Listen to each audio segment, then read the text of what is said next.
The Parthians regarded themselves as successors to the ancient Achaemenid Empire, and this was no coincidence. They established one of the most remarkable empires of antiquity, enduring for centuries while challenging the might of Rome and controlling crucial trade networks such as the famed Silk Road. In this video, we will explore the rise of the Parthians, their conflicts with Rome, and how they solidified their place in history as one of the dominant powers in the East. Following the collapse of the Achaemenid Empire with Alexander the Great's conquest, Persia underwent significant changes. The vast Persian territory became part of Alexander's empire, but after his death in 323 BC, his generals partitioned the conquered lands. This led to the emergence of the Seleucid Empire, which assumed control over Persian domains. However, Seleucid authority was never entirely secure. Frequent uprisings and internal disputes weakened their grip on distant regions, particularly in northeastern Iran, where local populations maintained strong cultural identities. Around 247 BC, a leader named Arsaces I from the Parthian tribe saw an opportunity to challenge Seleucid rule. At the time, the regional governor, Andragoras, had already rebelled against the Seleucids, and Arsaces seized the moment to launch his forces and capture the Parthian territory, laying the foundation for the Parthian Empire. During the Third Syrian War, 246 to 241 BC, while the Seleucids were preoccupied with revolts and the Egyptian campaign of Ptolemy III, Arsaces expanded his control by annexing Hyrcania and consolidating his rule over Parthia. However, his path to power was not without obstacles. The Seleucid ruler, Seleucus II, retaliated, forcing Arsaces into exile among the Massagetae. Yet Arsaces was undeterred. He regrouped his forces, launched a counteroffensive, reclaimed Parthia, and reinforced his kingdom. Later, Seleucus II's successor, Antiochus III, attempted to reclaim Parthia in 210 BC. Despite initial military successes, he ultimately recognized the Parthians' growing strength. A settlement was reached. Arsaces I's successor, Arsaces II, retained his title as king and maintained Parthian autonomy, though he formally acknowledged Seleucid supremacy. This period of relative peace allowed the Parthian Empire to expand. While the Seleucids contended with new threats, including Rome and internal revolts, the Parthians consolidated power and prepared to emerge as a dominant force in the Middle East. Under the rule of Phraapatius and his successor, Phraates I, the Parthian state began to exert itself as an independent empire. Phraates I pushed the empire's borders beyond the so-called Gates of Alexander, a legendary boundary whose exact location remains uncertain, but symbolized the extent of Alexander's conquests. Despite the territorial gains made by Phraates I, it was his brother and successor, Mithridates I, who truly elevated the Parthian Empire to new heights. Mithridates I played a crucial role in consolidating Parthian authority. Taking advantage of instability within the Greco-Bactrian kingdom and the Seleucid Empire, both struggling with internal revolts, he launched an ambitious series of conquests. He secured control over Media, occupied by Ecbatana, a key city, and advanced into Mesopotamia, capturing Seleucia. By minting coins in Seleucia, he signaled that Parthia was now in control. Strategically, he established multiple capitals, including Nisa, which served as the burial site for Parthian monarchs. Later, Seleucia became a major administrative center, and eventually, Ctesiphon would rise to prominence as one of the empire's most important cities. Mithridates also demonstrated political acumen by capturing the Seleucid king, Demetrius II Nicator, treating him as an honored guest and arranging a marriage between him and his daughter. After Mithridates I's death, the Parthians encountered challenges. Nomadic groups began encroaching on the eastern frontiers, and his successor, Phraates II, fought valiantly but ultimately fell in battle. Despite this setback, the Parthians retained their hold on power. Under Mithridates II, the empire expanded further, both toward the east and west. He turned neighboring territories, such as the Carrhae, into allies or vassal states, and leveraged the empire's strategic position to control trade along the Silk Road, linking China with the Roman Empire. By dominating lucrative trade routes, the Parthians amassed wealth through the sale of silk, spices, and perfumes. Additionally, their civilization was a unique blend of Persian, Greek, and local influences, making it one of the most culturally diverse and prosperous empires of its time. Throughout its existence, the Parthian Empire faced numerous adversaries.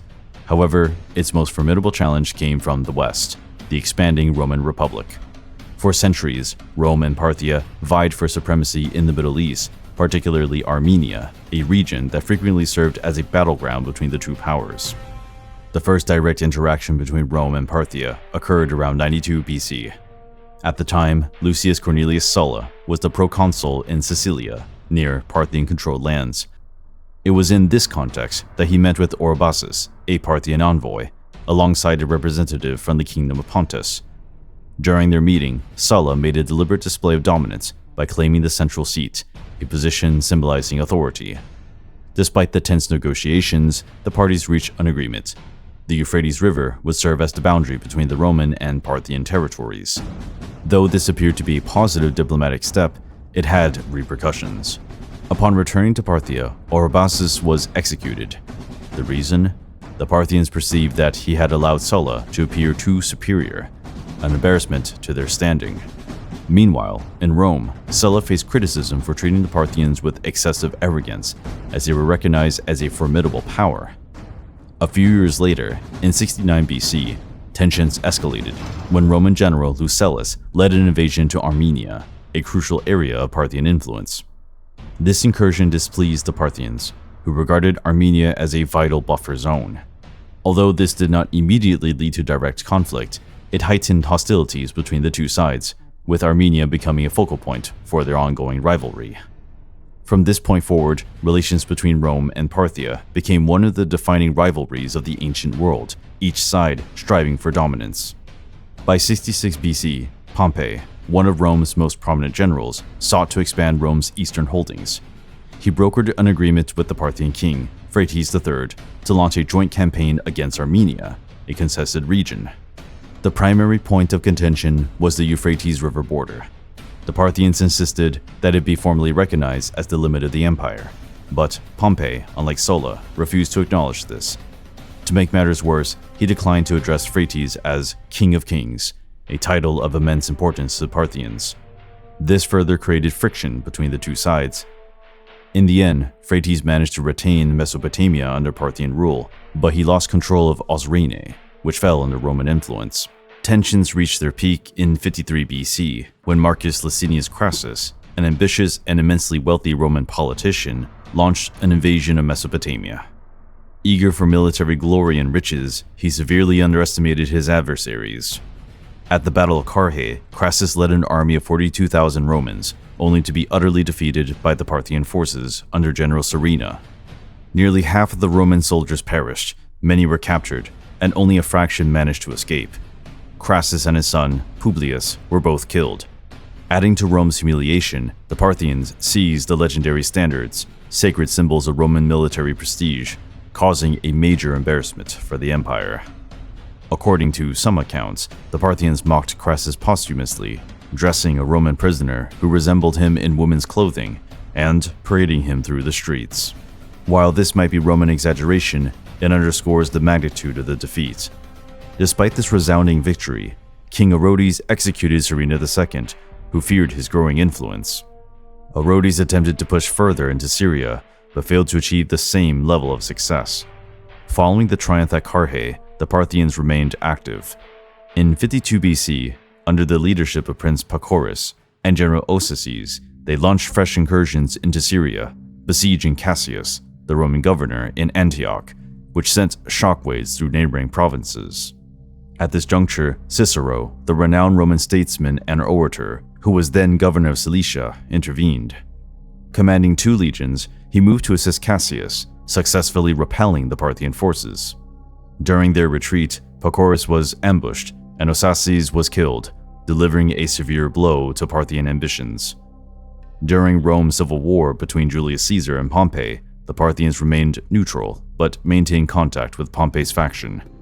After Pompey's defeat and death, they began maneuvering strategically. They dispatched troops under Pacorus to aid the Pompeian general, Caecilius Bassus, who was besieged in the Apamea Valley. Later, as a new conflict erupted, this time between Brutus and Cassius against Caesar's successors, the Parthians intervened again. They provided military support to Brutus and Cassius, who engaged in the Battle of Philippi in 42 BC. However, their defeat shifted the balance of power. With Brutus and Cassius vanquished, the Parthians took a more aggressive stance, launching a direct assault on Roman holdings. In 40 BC, Pacorus, accompanied by the Roman defector Quintus Labienus, led an invasion into Syria. The campaign was phenomenally successful, as they swiftly captured most cities, except for Tyre, which held out against the siege. The offensive did not stop there. Advancing into Judea, the Parthians overthrew the Roman-backed ruler Hyrcanus II and installed his nephew, Antigonus, on the throne. For a brief moment, it appeared that the Parthians had successfully seized control over much of Rome's eastern provinces. The Romans were not willing to let the situation stand.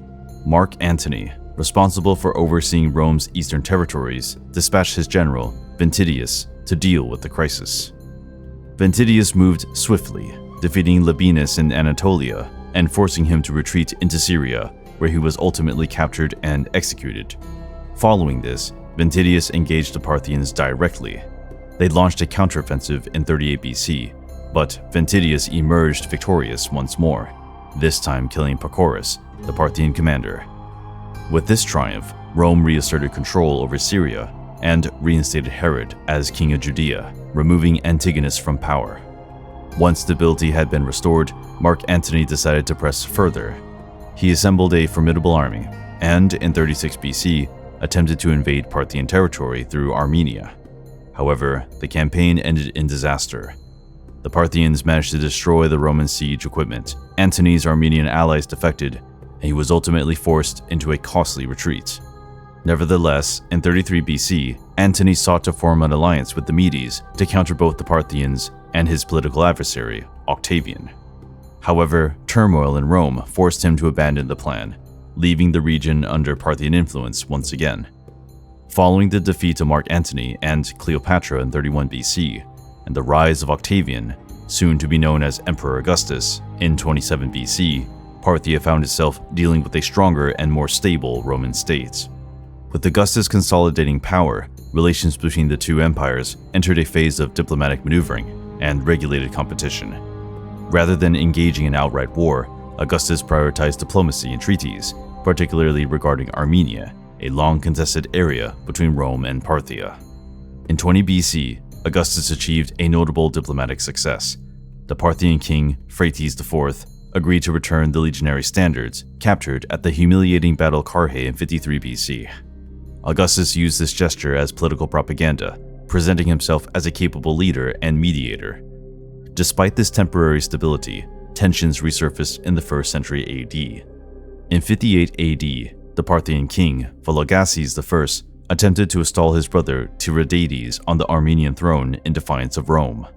This triggered the Roman-Parthian War of 58-63, marked by victories and setbacks on both sides. The conflict concluded with a compromise. Tiridates could reign over Armenia, but only after formally acknowledging the authority of the Roman Empire. When Trajan assumed the Roman throne, he sought to resolve the Parthian issue definitively. In 113 AD, he launched an invasion of Armenia, annexing it as a Roman province, and executing King Parthomaceres, who had been installed by the Parthians. Trajan did not stop there. By 115 AD, he advanced into Mesopotamia, captured the Parthian capital Ctesiphon, and reached the Persian Gulf. Despite these achievements, the conquest was short-lived. Rebellions erupted across the empire, including a major Jewish uprising, forcing Trajan to withdraw. He died in 117 AD, before he could consolidate his gains. After a period of relative peace, hostilities resumed in 161 AD, when Parthian king Vologases IV launched an assault on Armenia and Roman territories. Rome responded with force. General Statius Priscus secured Armenia, while Avidius Cassius led a Roman advance into Mesopotamia, even sacking Ctesiphon once more. However, an outbreak of disease, possibly smallpox, ravaged the Roman legions, compelling them to retreat. Another confrontation occurred under Emperor Septimius Severus. In 195 AD, he invaded Mesopotamia, capturing key cities and pillaging Ctesiphon in 197 AD. This extended Roman control over northern Mesopotamia, but hostilities persisted. The final significant engagement transpired in 216 AD, when Emperor Caracalla launched an invasion of Mesopotamia and plundered Arbela. However, his assassination the following year disrupted Roman plans. His successor, Macrinus, suffered a defeat against the Parthians and was forced to pay tribute to secure peace, marking the conclusion of the major conflicts between the two empires. By the 3rd century, the Parthian Empire, once a formidable power, began to deteriorate due to internal strife. Dynastic struggles and dissatisfaction among the nobility weakened central authority, paving the way for a new challenger, Ardashir I. As ruler of the Persis region, modern-day Fars, Iran, Ardashir expanded his domain, directly challenging Parthian rule. The decisive battle took place at Hormozgan in 224 AD, where he vanquished King Artabanus IV, bringing an end to the Arsacid dynasty and founding the Sassanid Empire. Though figures like Vologases VI attempted to resist, continuing to mint coins in Seleucia until 228 AD, Parthian control had effectively ended. Under the Sassanids, Persia entered a new era of expansion and rivalry with Rome, a conflict that would persist for more than 4 centuries. But that is a story for another time. If you found this account of the Parthians intriguing, be sure to like this video and subscribe to our channel. See you in the next one.